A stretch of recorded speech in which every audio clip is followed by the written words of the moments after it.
Tangible how? What changed after that, according to the sources? Two key things mentioned are an immediate uptick in small dollar donations, always a good sign of grassroots energy, and a noticeable shift in the tone of media coverage.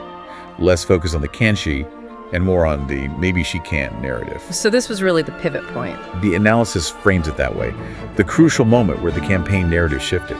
It started out defined by overcoming fear, overcoming the logistical nightmare. But after Atlanta, it felt like it now carried a wave of hope. They stopped having to defend the 107 days and started almost celebrating the audacity of it. Exactly.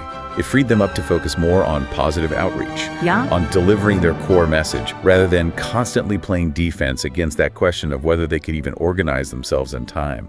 It felt like the faith message finally broke through psychologically to the wider public. #tag outro. Which brings us all the way to the end of this incredible sprint. Day 107, election night.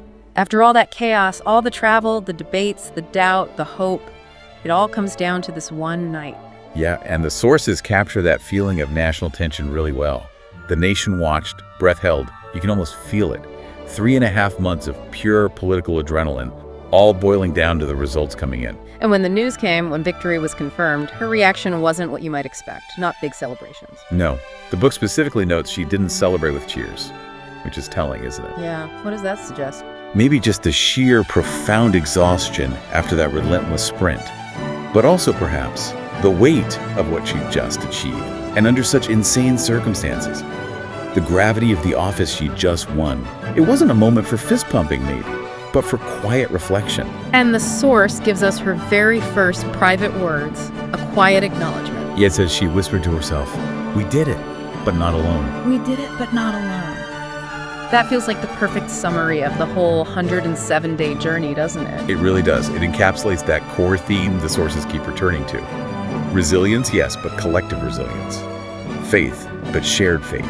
It underlines that this kind of success, especially against those odds, is never just about one person. It's about the team, the supporters. Everyone who kept going.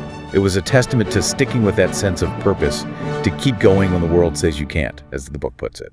So this whole narrative of the 107-day campaign, it leaves us with a really powerful idea, doesn't it? That history maybe doesn't always move slowly. Right, the sources kind of end on this note. History doesn't take years. It just takes 107 days. That's a pretty radical thought. It really challenges how we usually think about big achievements, doesn't it? We're often taught that success, starting a business, learning a skill, reaching a huge personal goal needs years of careful planning, slow progress, waiting for the right time. Methodical preparation. Exactly. But the story of these 107 days suggests that sometimes circumstances just force acceleration. And in those moments, maybe the key ingredient isn't perfect planning.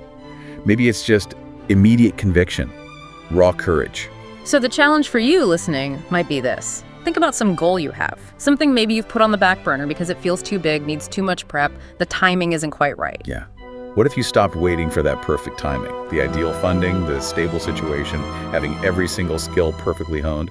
What if you adopted just for a moment that 107-day mindset? What if the focus shifted purely to courage? The courage just to start right now, even if it's messy, even if you don't have all the answers. Embracing the pressure of a deadline, maybe even an artificial one you set yourself. As this deep dive shows, sometimes that pressure, that constraint, can be the very thing that forces you forward, faster than you ever thought possible. Maybe proving that sometimes focused belief really can achieve more than years of waiting.